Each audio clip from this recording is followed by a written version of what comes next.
Fortune magazine is out this morning with its annual list of America's top 500 companies. 60 years ago, the list became the measure of business success. And first on CBS This Morning, we're revealing this year's top companies. Apple comes in at number 5. Warren Buffett's Berkshire Hathaway is number 4. At number 3, oil giant Chevron, its rival ExxonMobil, is number 2. And back in the number 1 spot for the third straight year is Walmart. It's a secret desire to be.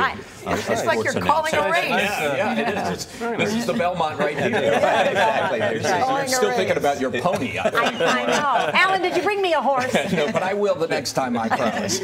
Alan is the editor of Fortune, and we're going to go through this list. It's so interesting. Walmart, first of all, had $486 billion in revenue, and they've announced they're going to give raises to their managers. What do you think? What's the message they're sending? Well, I think the gap, the amount of money that's gone to the owners of capital, to the stockholders, to the rich, basically, over the course of the last decade, while wages have been stagnant, is a problem. And all the CEOs I talk to recognize that. They know it's a big problem, and they're trying to think of creative ways to deal with it without undercutting their profits, obviously. This obviously, as Nora suggested, was by ranking by revenues. Yes. What's interesting to me is Sam Walton died as a relatively young man.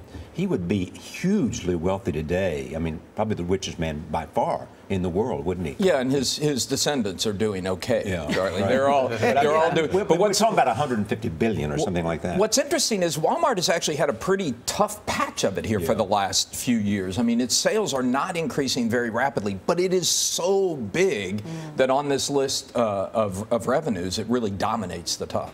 And what about Apple?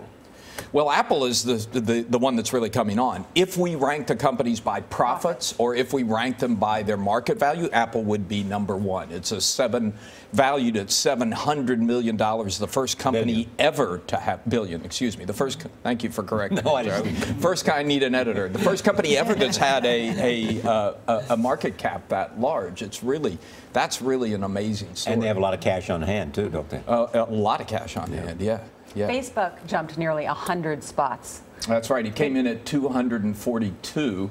Was 341 last year. Again, if you rank them by market value, Facebook would be number 10. The market sees a lot of potential for Facebook to continue to grow, so you'll probably see it go up again next year. And on the subject of tech companies, I mean, you were saying this before, this whole, I mean, whether it's cloud computing or whatever else is happening, you say this is the next industrial revolution. I think there's something really big going on. If you look at this set of technologies, cloud computing, mobile computing, big data, artificial intelligence, what people call the Internet of Things, putting sensors on everything that goes on in the company and collecting all that data, is going to transform the way companies do everything. And they know about it, and frankly, they're a little scared about it. We did a poll of Fortune 500 CEOs this year for the first time and asked them. Whose idea was that, Alan?